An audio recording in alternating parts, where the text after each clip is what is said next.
Good morning. Today is the 27th of May, 2026. About 13 days ago, we have been picked from work, and still now we are still in the bush, and we are begging you, President Tinubu, Governor Seyi, and every other woman in Nigeria to please help us. I'm calling on NUT and COPS to help us, to talk to them.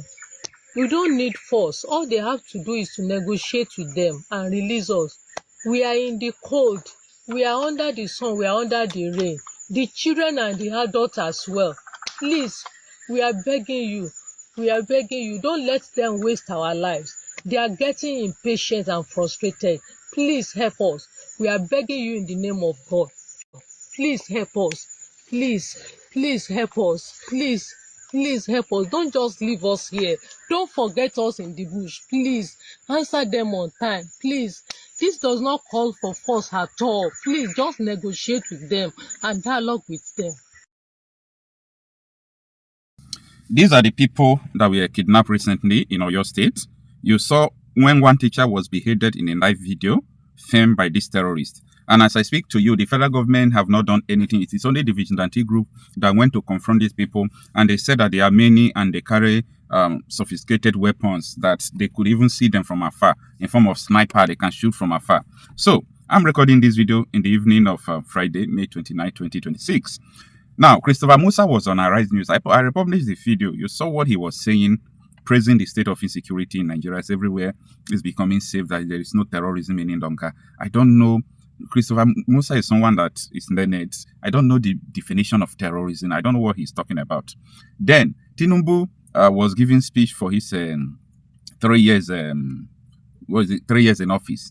You saw what he said about everything. Now, even though you don't believe that Nigeria is not sustainable, even though you don't understand what is going on, even though you still believe, you are part of the people who believe that, oh, maybe one day things could get better. I want you to tell me how. How? Like how? Do you now see the way these people are in the bush? They have been abandoned, like totally abandoned by the government. I told you people in my last video the purpose why these terrorists are going after school children. You know, anytime I come to talk about the reality of what is going on, a lot of people will try to say, Okocha, it's just normal terrorism. There is no terrorism on earth that is normal. Now, let me tell you one thing. There is a purpose for everything. Before I started filming this video, there is a purpose why I'm filming it. Is to pass out the information in real time, what is happening. So, you're listening to this video, there is a purpose why you are listening to it, because you want to know what is going on. So, there is no terrorist that is just terrorizing. There is a motive to all terrorism activities. Now, I talk about the issue of storming the school children, kidnapping school children. If you see, I can't share the photos of the children, okay? Maybe you can go to my Facebook page, but I can't share the photos of the children on YouTube because it will violate the community guidelines. You see the way they flog the children, peel their skin, all their faces swollen, like all their body. The kind of inhuman treatment I've never seen against children, apart from what happened during the Nigerian Biafra war. I am seeing another horror against children. And guess what? Government doesn't care. So the reason why these people are doing this thing, they want to put fear on children to abandon Western education. They want to put fear on children to making sure that these people will never go to school again. So that if they hear anything about school, they will run. Now, part of Kwara, Kogi, Niger, Oyo State, Borno, Yobe, some part of Sokoto State, there are about 10 states where schools have been closed down in some parts. I mean, about 10 states, schools has been closed down in some parts. So tell me, do you now understand the mission of these people? Now, when you hear the Jama'atu group, that is the Boko Haram, okay? Jama'atu Islam, the Boko Haram, they said that Western education is prohibited. Western education is prohibited. They don't like you going to the kind of school you are going. It is haram. It is totally haram. It is prohibited. It is a sin. So, what are they doing? They first of all try to start influencing Nigerian curriculum. They have succeeded influencing curriculum because they still have their people in offices. At the time, nobody paid attention. I was making videos shouting that time where the Nigeria Education Commission, where they ruled out that some medical courses like nursing and some part of it. I want you to Google what I'm saying. No, go and verify what I'm saying. Without JAMB, NECO, WAEC, you can now go into university and study these courses as far as you have Islamic certificate. Okay, what of we ourselves, maybe that went to school of evangelism and so on and so forth, and went to seminary? So I can just bring out my certificate of evangelism and go and start studying nursing? No, that is what it means. People who have just Islamic certificate, what do they teach them? There are some things I would not like to see because I want you to go and verify all this thing I'm saying. Go and check the Islamic certificate they are using to enter nursing that the federal government approved. What is the curriculum that led to awarding that certificate? So the mission of these people is to stop the Western education. You can see that children, parents are afraid to send their children to school now. You saw how children were running in Oyo State the following day after they kidnapped 40 people in that school. The following day, children were running scatter in the street. Then another one in Ekiti State, where one, kind-hearted Yoruba man stopped along the road with police and start packing children who were running from bandits in their school. Their mission is simple: stop Western education. It is an agenda. It is a mission. You are the one that don't know what is going on. And I believe that they are making sure that you will not know what is going on.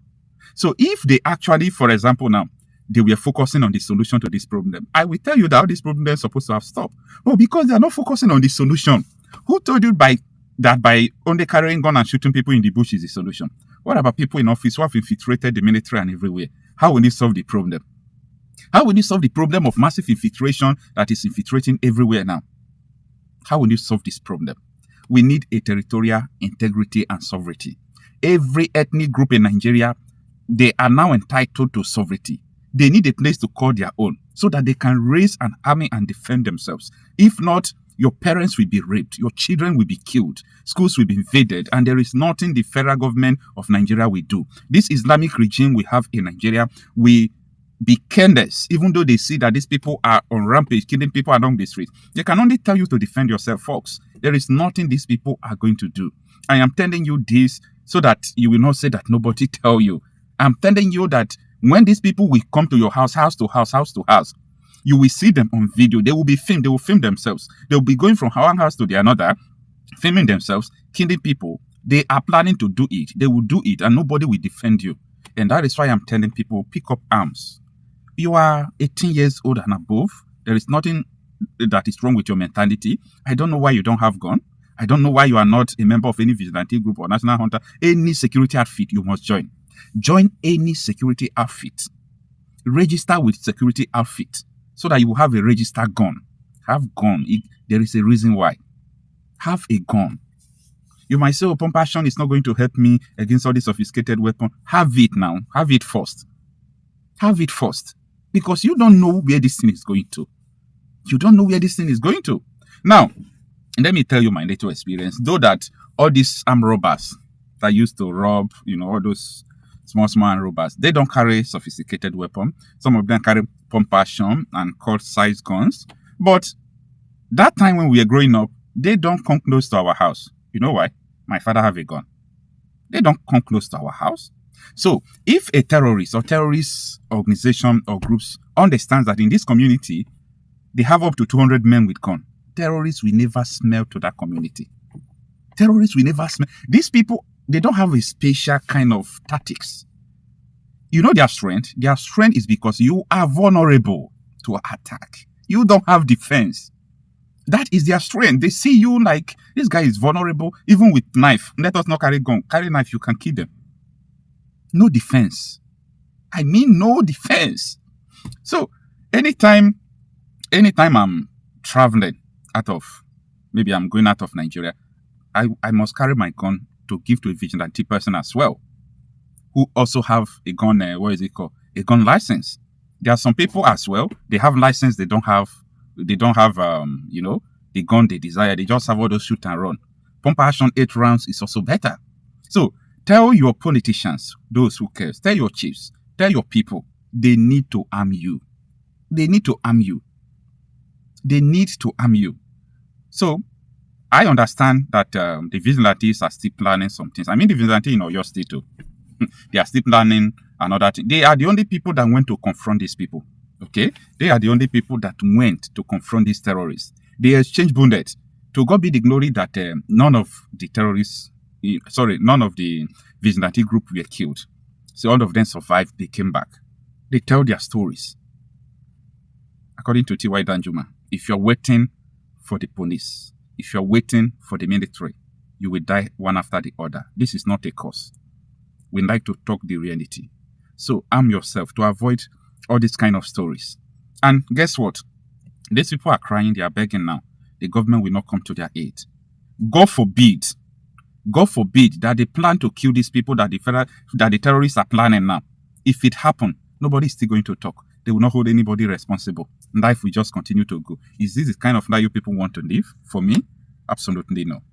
Bandits are at the edges of Yoruba land. Yes. Bandits are conquering territories. Yes. Kwara is under siege. Yes. What's going on? Honestly, I didn't expect that I would have to comment or discuss the current government or what is going on under the watch of Tinubu. For two reasons. One, very personal, and second, philosophical. Maybe sometimes you get to a stage in your understanding of people and events that you think commenting or talking about them will be a waste of time. I mean, you have somebody who is probably defecating on the streets or urinating all over the place, and you know that more than 1,000 people have told him, stop urinating here, and the person continues. So you, as a wise elder statesman, you don't want to comment on that anymore, because what do you want to say that is going to be different from what 1,000 people have said, and there's been no change. But I respect you as an intellectual broadcaster, and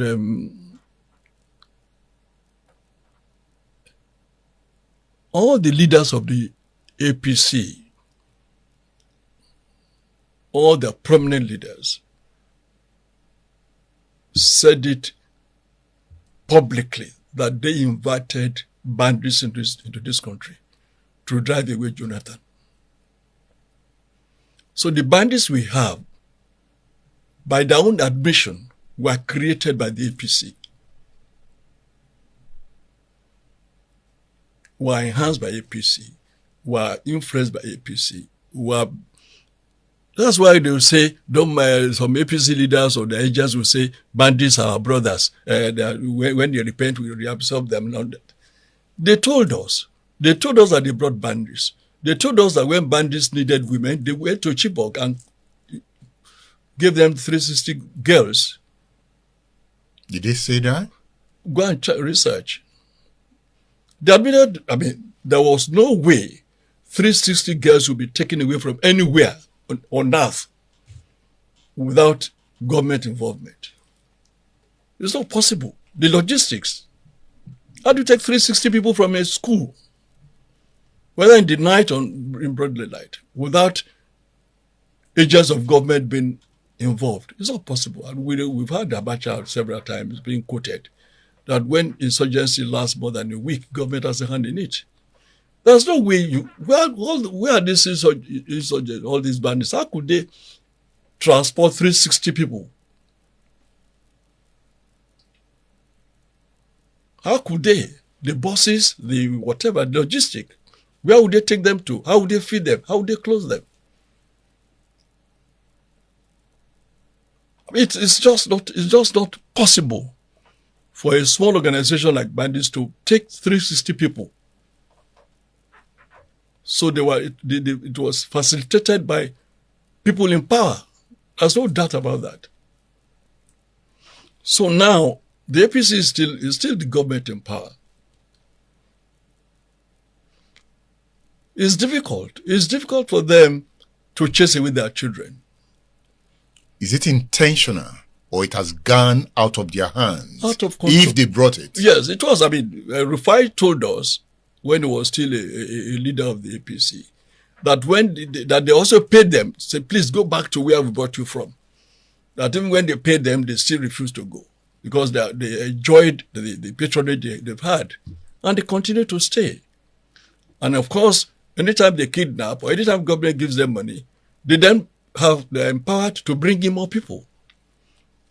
And then Buhari went to Cairo and said all Fulani anywhere in Africa should come to Nigeria.